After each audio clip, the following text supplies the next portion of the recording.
Ah, c'est pas encore un very bad trip pour le CAC 40, mais il n'y a pas de quoi pavoiser non plus. L'indice français finit à moins 1,7% vers les 5222 points. La guerre commerciale, elle pèse sur le moral des investisseurs alors que la Chine montre à son tour les muscles. Elle menace de réduire ses exportations de terres rares, ce qui pourrait pénaliser les acteurs de la tech américaine. Et puis preuve que les marchés commencent à s'inquiéter de possibles répercussions sur la croissance. Le taux à 10 ans américain, il a touché 2%, 219 aujourd'hui, son plus bas niveau depuis 2017. Les indices américains se replient donc logiquement. Le Dow Jones de moins 1,12 et le Nasdaq de moins 1% vers les 17h40. Sur le SBF 120, c'est Ipsos qui est lanterne rouge. Ça plie également pour ArcelorMittal, moins 4,06. Le géant de l'acier, il a annoncé un nouvel abaissement de sa production en Europe. Le 6 mai, il avait déjà annoncé une réduction temporaire de 3 millions de tonnes sur une base annualisée. Puis pour rappel, il réalise 47% de sa production sur le vieux continent. Derrière, prise de bénéfices sur Casino qui a annoncé qu'il n'y aurait pas de versement d'acompte de dividendes cette année.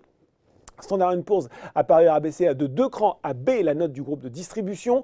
Le regain de tension sur le front de la guerre commerciale pénalise logiquement les équipementiers auto Michelin, Valeo, Plastic Omnium ou encore les valeurs du luxe avec Kering.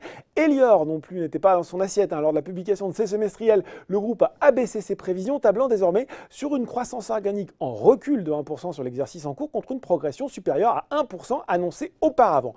Au sein de cet océan de baisse, on retrouve Renault qui continue à profiter de ses projets de mariage avec Fiat. EDF aussi ne manquait pas de jus. Les investisseurs spéculent sur la réorganisation à venir du groupe d'énergie. La piste la plus probable, la nationalisation des activités nucléaires et la privatisation progressive d'une autre structure où seraient regroupées les activités dans les énergies renouvelables, les services, la fourniture d'électricité aux particuliers ou encore la distribution. Enfin, Trigano et Lagardère étaient également bien orientés. Voilà, c'est tout pour ce soir. Exceptionnellement, pas de débrief. Demain et vendredi, on se retrouve lundi. En attendant, tout le reste de l'actu éco et finance est sur Boursorama.